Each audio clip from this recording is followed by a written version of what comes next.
Hello साथियों, welcome to royal study. दोस्तों finally आपके लिए एनालिसिस हम लेकर आ चुके हैं मध्य प्रदेश जेल प्रहरी वरदक्षक 2023 के एग्जाम का।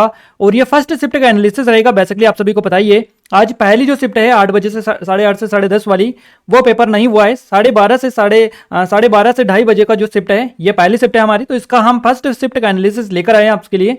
और गाइज एक चीज बता दूं, पूरे के पूरे हमें क्वेश्चंस मिल चुके हैं, इसीलिए ये वीडियो थोड़ा लेट लेकर आए हैं, पर एग्जैक्ट क्वेश्चन, सटीक क्वेश्चंस आपके लिए लेकर आए हैं। तो इस वीडियो को पूरा देखें, एक एक चीज पूरी डिटेल के साथ में हम कवर करेंगे। और अगर आप चाहते हैं कि इस वीडियो की पीडीएफ फाइल आपको मिले, तो आप हमारे एप्लीकेशन को डाउनलोड कर लीजिएगा, डिस्क्रिप्शन में आपको लिंक मिल जाएगी। और ये स्टेप फॉलो करेंगे, आपको बड़ी आसानी से पीडीएफ इसकी मिल जाएगी, तो आप यहां से पीडीएफ इसकी प्राप्त कर सकते हैं। हमारी जेल प्रहरी फॉरेस्ट गार्ड की टेस्ट सीरीज भी एनरोल नहीं किया है, कर लीजिएगा, काफी अच्छा स्पेशल ऑफर चल रहा है। सभी 5 सब्जेक्ट के क्वेश्चन इस वीडियो में हम कवर करेंगे। क्लियर है, पूरे के पूरे क्वेश्चन मिल चुके हैं। क्लियर है। और आज हमें जो क्वेश्चंस भेजे हैं, ये सौरभ गुप्ता जी ने, सतीश सेहोरा जी ने और दीपिका जी ने, तीनों ने क्वेश्चंस भेजे हैं हमें। ये सौरभ गुप्ता जी इंदौर से, इन्होंने 73 स्कोर किया है इस एग्जाम में। क्लियर है। और ये सतीश सेहोरा जी जो है, ये राजगढ़ से हैं, और इनका जो स्कोर है ये हमें नहीं बता पाए हैं वो। क्लियर है, तो इसलिए हमने यहाँ पर नहीं डाला है। दीपिका जी जो कि उज्जैन से हैं, इन्होंने 68 नंबर इसमें प्राप्त किए हैं। तो ये इन्होंने क्वेश्चंस अभी सेंड किए हैं, वो क्वेश्चंस एग्जैक्ट आपके लिए लेकर आए, पूरा 110% सटीक एनालिसिस आपको देंगे। अगर आपका आने वाले दिनों में एग्जाम है, तो आप हमें नंबर पर अपने क्वेश्चन जरूर सेंड करें, ताकि हम आपको सबसे सटीक एनालिसिस प्रोवाइड कर पाएं। क्लियर है। आइए स्टार्ट करते हैं हमारे आज के इस शानदार एनालिसिस सीरीज को। और हमारा पहला क्वेश्चन है गाइस, पहले हम जीके करंट अफेयर के क्वेश्चंस करेंगे, उसके बाद में साइंस और हिंदी इंग्लिश मैथ्स के क्वेश्चंस की ओर आगे बढ़ेंगे। इस वीडियो को लाइक शेयर सब्सक्राइब जरूर कर लीजिएगा, क्योंकि काफी मेहनत लगती है इस तरह की वीडियोस को। तो आप सभी से रिक्वेस्ट है कि इस वीडियो को लाइक शेयर और अपने दोस्तों के साथ शेयर करने के साथ साथ सब्सक्राइब भी कर लीजिएगा। गाइस पहला क्वेश्चन पूछा गया है, चंगेज खान कौन से वंश का था? तो ये क्वेश्चन बेसिकली आपसे पूछा गया है, चंगेज खान कौन से वंश का था? तो ये मंगोल था चंगेज खान, ये आप याद रखिएगा। क्लियर है। मंगोल साम्राज्य का संस्थापक ये था, चंगेज खान इसका नाम है। और पहला महान खान था ये, उसने कई मंगोल आक्रमण किए और एक विशाल क्षेत्र पर विजय प्राप्त की थी। चंगेज खान के नेतृत्व में मंगोल साम्राज्य का जन्म और विस्तार हुआ था। अगला क्वेश्चन पूछा गया है, भारत का सबसे बड़ा राष्ट्रीय उद्यान कौन सा है? तो भारत का सबसे बड़ा जो राष्ट्रीय उद्यान है, ये हेमिस राष्ट्रीय उद्यान आपको ऑप्शन में दे रखा था, आपका सही जवाब रहेगा हेमिस राष्ट्रीय उद्यान जो है, ये जम्मू कश्मीर के लद्दाख प्रांत में आता है। और ये एक उच्च ऊंचाई वाला राष्ट्रीय उद्यान है, भारत का सबसे बड़ा राष्ट्रीय उद्यान ये है। और अपने हिम तेंदुओं के लिए बेसिकली ये विश्व स्तर पर जाना जाता है। हिम तेंदुए बेसिकली यहाँ पर पाए जाते हैं। अगला क्वेश्चन है, चार मीनार किसने बनवाया था? तो चार मीनार का जो निर्माण करवाया था, कुली कुतुब शाह के द्वारा करवाया गया था। 1591 में इसको बनवाया गया था चार मीनार को। चार मीनार हैदराबाद में स्थित है, और एक स्मारक है और एक मस्जिद ये बेसिकली है, एक स्मारक और मस्जिद है। चार मीनार हैदराबाद में किस नदी के तट पर? तो मूसी नदी के तट पर यह स्थित है। ऐतिहासिक स्थल हैदराबाद का विश्व प्रतीक बेसिकली ये बन गया है हैदराबाद के लिए विश्व प्रतीक, वैश्विक प्रतीक भी आप इसको ऐसा बोल सकते हैं। और ये एक घातक प्लेग के अंत का जश्न मनाने के लिए मोहम्मद कुली कुतुब शाह द्वारा बनवाया गया था। तो किस लिए? घातक प्लेग के अंत का जश्न मनाने के लिए बनवाया गया था चार मीनार। चार मीनार के वास्तुकार कौन है? तो मीर मोमीम अस्तारवाड़ी, ये चार मीनार के वास्तुकार है, जो कि हैदराबाद में आपको देखने को मिलता है। नेक्स्ट क्वेश्चन है, 1556 में मध्य प्रदेश, माफ कीजिएगा 1956 में मध्य प्रदेश के गठन के समय किसको इसमें नहीं मिलाया गया था? क्लियर है। तो इसमें ऑप्शंस आपको दे रखे थे, भोपाल, मुंबई, विंध्य प्रदेश, और इस तरह से ऑप्शंस आपको दे रखे थे। तो मुंबई आपका करेक्ट आंसर रहेगा, क्योंकि मध्य प्रदेश का जो गठन हुआ था 1956 में, उस टाइम पर मुंबई को इसमें नहीं मिलाया गया। इसमें Bhopal part A B C को मिलाया गया था, मुंबई को इसमें नहीं मिलाया गया। तो मुंबई आपका यहाँ से सही जवाब रहेगा। क्लियर है। 1956 में मध्य प्रदेश, विंध्य प्रदेश और भोपाल राज्यों को मध्य प्रदेश में मिला दिया गया, और भोपाल राजधानी बेसिकली बन गया। तो कौन कौन से? मध्य भारत, विंध्य प्रदेश और भोपाल, तीनों को पार्ट ए बी सी को मिलाया गया था इसमें, तब जाकर मध्य प्रदेश का गठन किया गया था। क्लियर है। तो मुंबई का नहीं हुआ था इसमें, तो मुंबई आपका सही जवाब रहेगा। मध्य प्रदेश, विंध्य प्रदेश है ना, मध्य प्रदेश, विंध्य प्रदेश और भोपाल के नए राज्यों का गठन केंद्रीय भारतीय प्रांत से हुआ था। और नवंबर 2000 में राज्य के दक्षिण पूर्वी हिस्से में, जो कि 26वां राज्य है, छत्तीसगढ़ ये आता था, इसको अलग कर विभाजित किया गया था। और जो राजधानी रायपुर के साथ में एक नया राज्य बेसिकली बनाया गया था 26वें नंबर का। अगला क्वेश्चन पूछा गया है, राज्यसभा की सदस्य के रूप में मनोनीत होने वाली पहली महिला अभिनेत्री कौन थी? सही जवाब रहेगा नरगिस, आपका करेक्ट आंसर रहेगा नरगिस। भारतीय फिल्म उद्योग की पहली महिला थी जिन्हें राज्यसभा के लिए नामित किया गया था। कैंसर के कारण वह बीमार पड़ गई और उनके कार्यकाल के दौरान ही उनकी मृत्यु हो गई। अगर हम बात करें कुछ पुरस्कार के इंपॉर्टेंट लेवल के, तो सर्वश्रेष्ठ अभिनेत्री के लिए इनको फिल्म फेयर पुरस्कार 1958 में दिया गया था। राष्ट्रीय फिल्म पुरस्कार 1968 में मिला था इनको, और पद्मश्री से 1958 में इनको सम्मानित किया गया था। तो 58 और 68 इन तीनों डेट आप याद रखिएगा, आसानी से रख सकते हैं। अगला क्वेश्चन की ओर आगे बढ़ते हैं। क्वेश्चन नेक्स्ट है, किस नृत्य का नाम कुचिलपुर गांव के नाम पर रखा गया? तो कुचिलपुर गांव के नाम पर जो नृत्य रखा गया, ये कुचिपुड़ी नृत्य का नाम रखा गया, याद रखिएगा कुचिपुड़ी का नाम आंध्र प्रदेश के कृष्णा जिले के गांव कुचिपुड़ी के नाम पर रखा गया और इस कुचिपुड़ी जो गांव है इसको कुचेलापुरम या कुचिलापुरी के नाम से भी जाना जाता है। तो वही वर्ड यहाँ पर पूछा है कुचिलपुर गांव, तो कुचिलपुर गांव के नाम पर कुचिपुड़ी जो नृत्य है इसका नाम रखा गया है। और ये बेसिकली ये जो कुचिपुड़ी नृत्य है यहीं पर विकसित हुआ है इसी गांव में। कुचिपुड़ी नृत्य की उत्पत्ति आधुनिक आंध्र प्रदेश के कृष्णा जिले के कुचिपुड़ी गांव से हुई है और इसकी परिकल्पना 17वीं शताब्दी में वैष्णव कवि सिद्धेंद्र थे, ये योगी इनको बोला जाता है, सिद्धेंद्र योगी, तो इन्होंने की थी इसकी बेसिकली परिकल्पना। अगला क्वेश्चन की ओर आगे बढ़ते हैं। नेक्स्ट क्वेश्चन है हमारा, देखिए क्वेश्चन है भारत में लगभग 2 बार राष्ट्रपति कौन चुने गए। तो ये आपसे क्वेश्चन पूछा है। देखिए भारत में लगातार 2 बार राष्ट्रपति कौन चुने गए, सही जवाब रहेगा डॉक्टर राजेंद्र प्रसाद। भारत में ये लगातार 2 बार राष्ट्रपति चुने गए और भारत के प्रथम राष्ट्रपति थे ये, क्लियर है, राजेंद्र प्रसाद जो कि बिहार से थे, भारत के प्रथम राष्ट्रपति बने। वे स्वतंत्रता सेनानी भी थे और वे एकमात्र राष्ट्रपति थे जो कि 2 बार राष्ट्रपति बने। भारत के पहले राष्ट्रपति थे डॉक्टर राजेंद्र प्रसाद। 1950 से 1962 तक लगातार 2 बार इन्होंने सेवा की थी और 1962 में इन्हें भारत रत्न से भी सम्मानित किया गया था। अगला क्वेश्चन है, किस वर्ष मतदान की आयु 21 वर्ष से घटाकर 18 वर्ष कर दी गई। तो ये की गई 1989 में, 1989 में मतदान की आयु 21 वर्ष से घटाकर 18 वर्ष कर दी गई। भारत में 61वें संवैधानिक संशोधन अधिनियम 1988 द्वारा मतदान की आयु 21 वर्ष से घटाकर 18 वर्ष कर दी गई और ये अनुच्छेद 326 में संशोधन करके लागू होता है, क्लियर है। और इस विधेयक को 15 दिसंबर 1988 को लोकसभा ने पारित किया था। इसके अलावा 20 दिसंबर 1988 को बिल राज्यसभा द्वारा पारित किया गया था इसके बाद में, क्लियर है। तो ये आप देख लीजिएगा 1989 आपका करेक्ट आंसर यहाँ से रहेगा। चीनी का कटोरा किसे कहते हैं। चीनी का कटोरा आपको ऑप्शंस मिले थे, यूपी एमपी इस तरह से ऑप्शंस आपको दे रखे थे, यानी एमपी भारत में ही आपसे पूछा था, क्लियर है। तो भारत में जो चीनी का कटोरा कहा जाता है ये यूपी को यानी उत्तर प्रदेश को कहा जाता है। अगर आपसे पूछा जाए कि विश्व में या वैश्विक क्यूबा यहाँ से आएगा। चीनी का कटोरा विश्व में क्यूबा को कहा जाता है। अगर इस तरह से दे रखे तो दोनों आप देख लीजिएगा किस तरह से। बाकी जो क्वेश्चन आपसे पूछा था ये आपका भारत के फेवर में पूछा था, तो आपका उत्तर प्रदेश से जवाब रहेगा। उत्तर प्रदेश को भारत का चीनी का कटोरा कहा जाता है और उत्तर प्रदेश गन्ने का एक सर्वोच्च उत्पादक है, यानी सबसे ज़्यादा गन्ने की जो पैदावार होती है, उत्पादन होता है, ये यूपी में ही होता है। तो इस पॉइंट ऑफ व्यू से भी इसको याद रख सकते हैं।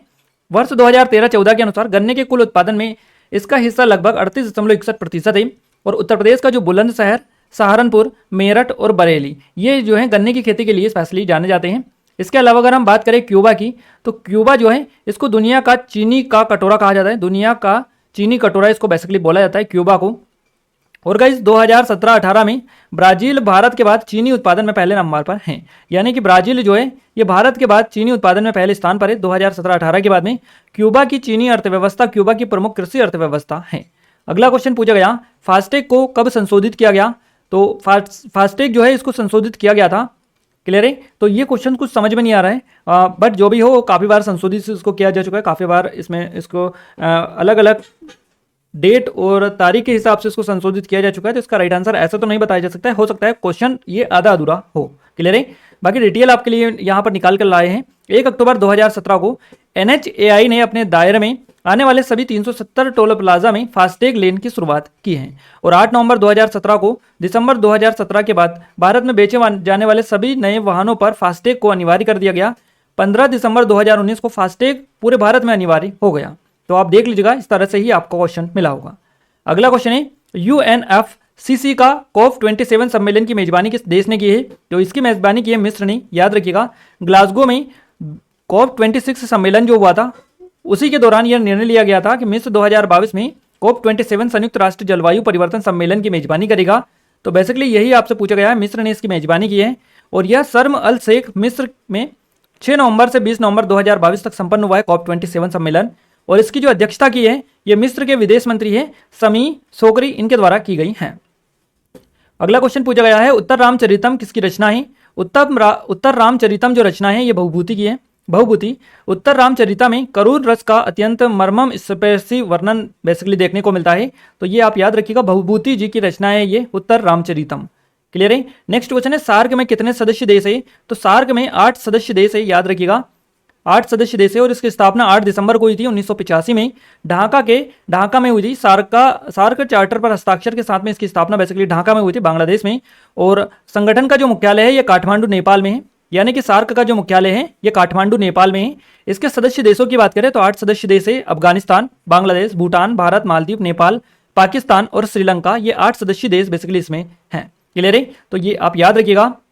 आप याद रखिएगा 2007 में 14वां जो वार्षिक शिखर सम्मेलन हुआ उसमें अफगानिस्तान सार्क का सबसे नया सदस्य बना है। तो क्वेश्चन पूछे कि सार्क का सबसे नया सदस्य देश कौन सा है, तो अफगानिस्तान आपका करेक्ट आंसर रहेगा। अगला क्वेश्चन है गाइस, ये डिटेल इसलिए लेकर आ रहे हैं आपके लिए क्योंकि ये जो डिटेल है यहाँ से सबसे ज्यादा क्वेश्चंस बनते हैं। आगे आने वाली शिफ्ट में सीधे सीधे यहीं से आपके क्वेश्चंस देखने को मिलेंगे। तो इन डिटेल को आप जरूर से याद करिएगा। इस वीडियो को लाइक शेयर और सब्सक्राइब जरूर से कर लीजिएगा। भारत के संविधान की 12वीं अनुसूची में कितने विषय हैं, तो 18 विषय हैं। 12वीं अनुसूची भारतीय संविधान के 74वें संवैधानिक संशोधन जो है अधिनियम इसके तहत आई है और इसमें 18 विषयों को शामिल किया गया जो पूरे देश में नगर पालिकाओं की शक्ति, अधिकार और जिम्मेदारियों से संबंध रखता है। 74वां संवैधानिक संशोधन अधिनियम दिसंबर 1992 में आया है। तो ये भी डेट पूछी जा सकती है। अगले क्वेश्चन की बात करते हैं। क्वेश्चन नेक्स्ट है आपका, रत्नाकर से प्रश्न पूछा गया, एग्जैक्ट क्वेश्चन ये नहीं मिल पाया है। इसके अलावा एक कोई क्वेश्चन आपका मकबरा से रिलेटेड हो सकता है, आपका में भी हमें बताया है। इसके अलावा सार्क का करंट से एक क्वेश्चन पूछा गया, एक तो सदस्य देश वाला और एक और करंट से आपके पूछा है दक्षेश या सार्क से करंट का क्वेश्चन बना है। इसके अलावा गाइस कोई सी योजना है जो कि राष्ट्रीय उद्यान में शुरू की गई है, अब ये एग्जैक्ट नहीं मिल पाया है, ना ही इसको ऐसे बता पाना पॉसिबल नहीं है क्योंकि बिना योजना के अगर राष्ट्रीय उद्यान का नाम भी पता होता तो हो सकता हम बता पा रहे हैं। यहाँ पर हो सकता है एमपी के बारे में क्वेश्चन हो या नेशनल का क्वेश्चन हो, खैर जो भी हो आप कमेंट में एक बार कमेंट करके हमें बता दीजिएगा कि एग्जैक्ट क्वेश्चन ये क्या पूछे गए हैं। इसके अलावा बाबर से क्वेश्चन पूछा गया और एक आपका एक्सरसाइज यानी युद्ध अभ्यास से क्वेश्चंस पूछे गए हैं। गाइस ये युद्ध अभ्यास वाला जो टॉपिक है हम ऑलरेडी आपको हमारे नए चैनल एग्जाम टाउन पर कवर करवा चुके हैं। अगर आपने अभी तक नहीं देखा है तो पूरे एक ही वीडियो में सभी एक्सरसाइज हमने कवर करवा दी काफी एडवांस तरीके से, एक्स्ट्रा डिटेल के साथ में। अगर उस वीडियो को आपने देख लिया गाइस, 20 मिनट का लगभग का वीडियो है, तो एक सिंगल क्वेश्चन भी वहां से आपका बाहर नहीं जाएगा। तो आप डिस्क्रिप्शन में लिंक है उस चैनल की, एग्जाम टाउन भी सर्च करेंगे तो आप आसानी से वहां पर उस वीडियोस को देख सकते हैं और वहां से अपने 2 से 3 नंबर जितने भी नेशनल करंट अफेयर के आते हैं पूरे टॉपिक हमने कवर करवा रखे हैं। तो आप जरूर से जाकर देखिएगा, काफी हेल्पफुल आपके लिए रहेगा। गाइस आगे बढ़े उससे पहले बता दूं, मैं थोड़ी सी अपडेट दे दूं, उसके बाद में साइंस को हम कवर करेंगे। ये हमारी जेल प्रहरी फॉरेस्ट गार्ड की स्पेशल टेस्ट सीरीज है और बिल्कुल लेटेस्ट पैटर्न पर है। जो आपके एग्जाम में पैटर्न आ रहा है सेम पैटर्न पर आपको टेस्ट सीरीज देखने को मिलेगी, आप एक बार जरूर से विजिट करिएगा।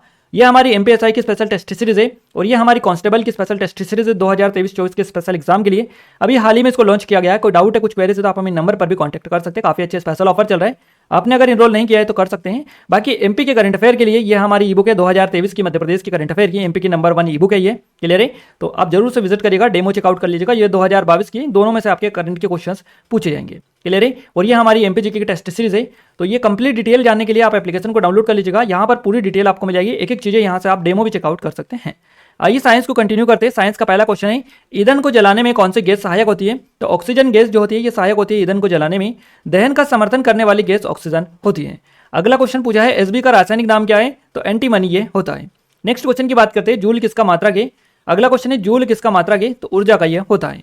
नेक्स्ट क्वेश्चन है 2 प्रोपेनो डाईमिथाइल कीटोन किसे कहते हैं, तो इस तरह से कोई क्वेश्चन पूछा गया है ये। अगला क्वेश्चन है ओजोन परत में पहली बार छिद्र कहाँ देखा गया था, तो ओजोन परत में पहली बार जो छिद्र देखा गया था अंटार्कटिका में देखा गया था और कब देखा गया था, 1973 ईस्वी में। अगला क्वेश्चन है वायुमंडल में सर्वाधिक सांद्रता किस गैस की होती है, तो सर्वाधिक जो सांद्रता वाली गैस है वायुमंडल में ये नाइट्रोजन गैस है। नेक्स्ट क्वेश्चन है वायुमंडल में सबसे अधिक मात्रा में कौन सी गैस पाई जाती है, तो ये नाइट्रोजन गैस ही पाई जाती है। दोनों के आंसर आपका नाइट्रोजन रहेगा। अगला क्वेश्चन है 1 नैनो सेकंड है, तो 1 नैनो सेकंड जो होता है ये 1 सेकंड का 1 अरबवा जो भाग होता है ये होता है। तो इस तरह से आपको दे रखा होगा, इस तरह से या इस तरह से, या फिर हिंदी में आपको दे रखा होगा 1 अरबवा भाग, क्लियर है। जो भी हो आप आई थिंक आपने क्लिक कर दिया होगा इसको, तो आप देख लीजिएगा। इसके अलावा खोज से रिलेटेड भी क्वेश्चंस बना है, ऊर्जा से एक क्वेश्चन पूछा गया आपका। इसके अलावा बल फोर्स से क्वेश्चंस पूछा है, न्यूटन का जो नियम है ये रिवॉल्वर वाला क्वेश्चंस कि रिवॉल्वर चलती है तो कितनी स्पीड से वापस से बैक में आती है ना, उस तरह से कोई क्वेश्चन पूछा गया, क्लियर है। इसके अलावा प्रति सेकंड दोलन की संख्या, दोलनों की संख्या को दोलन का क्या कहा जाता है, तो इसको आवृत्ति बोला जाता है। प्रति सेकंड दोलनों की संख्या को दोलन का फ्रिक्वेंसी आवृत्ति बोला जाता है। अगला क्वेश्चन है गुणसूत्र की खोज किसने की थी, तो गुणसूत्र की जो खोज की थी ये वॉल्टर फ्लेमिंग ने की थी। आणविक आकर्षण किस अवस्था में मौजूद होता है, तो ये ठोस अवस्था में मौजूद होता है। इसके अलावा न्यूमेरिकल से 2 क्वेश्चंस पूछे गए हैं गाइस आपके, क्लियर है। इसके अलावा सबसे कठोर पदार्थ कौन सा है, तो डायमंड, हीरा यानी कि हीरा ये सबसे कठोर पदार्थ होता है। अगर हम बात करें साइंस में तो फिजिक्स, केमिस्ट्री और ये जो बायोलॉजी है इनके क्वेश्चंस देखने को मिले हैं, तीनों से क्वेश्चंस आए हैं आपके, तो आप देख लीजिएगा। बाकी अगर हम जीके बात करें तो एमपीजीके से करीबन 2-3 क्वेश्चंस आए हैं, बाकी और नेशनल से आए, कुछ क्वेश्चंस करंट अफेयर से भी आए हैं नेशनल के। तो आप नेशनल का करंट अफेयर अच्छे से करके रखिएगा क्योंकि नेशनल का करंट अफेयर अब ज़्यादा पूछे जाने लगा है, क्लियर है। इसके अलावा इथाइनॉल इस तरह से भी कोई क्वेश्चन पूछा गया है आपका। अगर हम बात करें गाइस हिंदी में, तो हिंदी में विलोम शब्द से 2 से 3 क्वेश्चंस बने हैं। और पर्यायवाची शब्द से भी 2 से 3 क्वेश्चन आपके पूछे गए हैं। मुहावरे से क्वेश्चन बना है आपका, अलंकार से आपका एक क्वेश्चन बना है, इसके अलावा लोकोक्ति आपकी पूछी गई, शुद्ध वाक्य जो शुद्ध करना होता है उस तरह से क्वेश्चन पूछा गया, तत्सम तद्भव से भी 1 से 2 क्वेश्चन आपके बने हैं। और वर्णमाला आपकी देखने को मिली है आज की इस फर्स्ट शिफ्ट में। समाज से एक क्वेश्चन आया है, शुद्ध अशुद्ध से क्वेश्चन बना है आपका, उपसर्ग से एक क्वेश्चन पूछा गया था आई थिंक, क्लियर है। इसके अलावा द्विगु समाज से भी क्वेश्चन बना है और प्रतिज्ञा का पर्यायवाची आपसे पूछा गया। तो इस तरह से बेसिकली हिंदी में क्वेश्चंस नॉर्मल हिंदी है, इतनी ज़्यादा कोई ये दिक्कत वाली बात नहीं है कि आपसे कुछ हाई लेवल की पूछी जा रही है, नॉर्मल है, आप आसानी से बना लोगे। बात करें इंग्लिश में, तो गाइज इंग्लिश में PQRS वाले जो क्वेश्चन है क्रम से जमाने वाले 6 से 7 क्वेश्चन आ रहे हैं। अगर 20 में से 6 से 7 क्वेश्चन पर अगर आपने अच्छे खासी कमांड कर ली गाइज, तो बाकी आप एंटोनियम सिनोनियम इस तरह से करके काफ़ी अच्छे स्कोर इंग्लिश में भी कर सकते हैं, क्योंकि सीधे सीधे 6 से 7 क्वेश्चन तो यहीं से आपके आ रहे हैं, क्लियर है। तो आप अच्छे से कर लीजिएगा, काफ़ी ज़्यादा पटवारी में ये टॉपिक पूछा गया, आबकारी में भी देखने को मिला, तो इस टॉपिक को तो आप अच्छे से कवर कर लीजिएगा अगर आप ESB की तैयारी स्पेशली किसी भी एग्जाम की कर रहे हैं तो, क्योंकि ये टॉपिक तो अब आपका हर एक एग्जाम में इंग्लिश में पूछा जाएगा, क्लियर है। इसके अलावा एंटोनियम सिनोनियम से क्वेश्चंस बने हैं आपके, दोनों से पूछे गए। एक्टिव पैसिव वॉइस से क्वेश्चंस बने हैं आपके, एरर से क्वेश्चंस पूछे गए हैं, वन वर्ड सब्स्टिट्यूशन से क्वेश्चंस पूछे गए हैं आपके। इसके अलावा गाइस नरेशन देखने को मिला है, वोकैब से क्वेश्चंस बने हैं और टेंस से भी एक आध क्वेश्चन आपका आया है, क्लियर है। तो ये रीजनिंग का रहा, यही टॉपिक बेसिक माफ कीजिएगा, ये इंग्लिश का रहा आपका, और यही टॉपिक बेसिकली आपके एग्जाम में आज पूछे गए हैं, क्लियर है। अब आगे आने वाले शिफ्ट में और हमें पता चलेगा कि किस किस टॉपिक्स आपके और चेंज हो रहे हैं टॉपिक, या यही टॉपिक आपके डेली पूछे जाएंगे, जैसा कि पटवारी में हमें डेली वही टॉपिक देखने को मिले थे। अब हम ऐसे की बात करें तो SICI से क्वेश्चंस बने हैं और काफ़ी अच्छे खासे क्वेश्चंस बने हैं SICI और प्रॉफिट लॉस से, क्लियर है। तो मिश्रण से भी क्वेश्चंस बने हैं आपके, क्षेत्रमिति से क्वेश्चंस बने हैं, मैन्सुरेशन 2D 3D से क्वेश्चंस बने हैं, परसेंटेज से क्वेश्चंस बने हैं, प्रॉफिट लॉस से यानी लाभ हानि से अच्छे खासे क्वेश्चंस देखने को मिले, SICI से भी अच्छे क्वेश्चंस देखने को मिले हैं।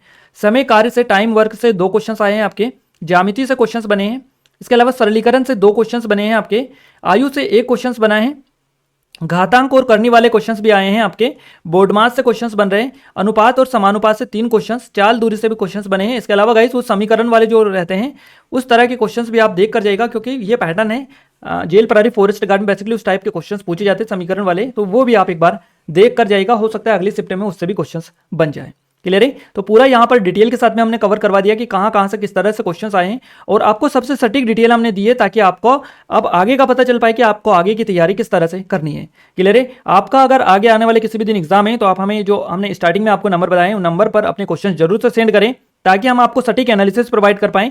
आपकी हेल्प हो रही है, आगे आने वाले दिनों में आप दूसरों की हेल्प भी कर सकते हैं, तो इतना आप कर सकते हैं। हमने जो नंबर दिए उन पर अपने क्वेश्चन जरूर से सेंड करें ताकि हम आपको सबसे सटीक एनालिसिस प्रोवाइड कर पाएं।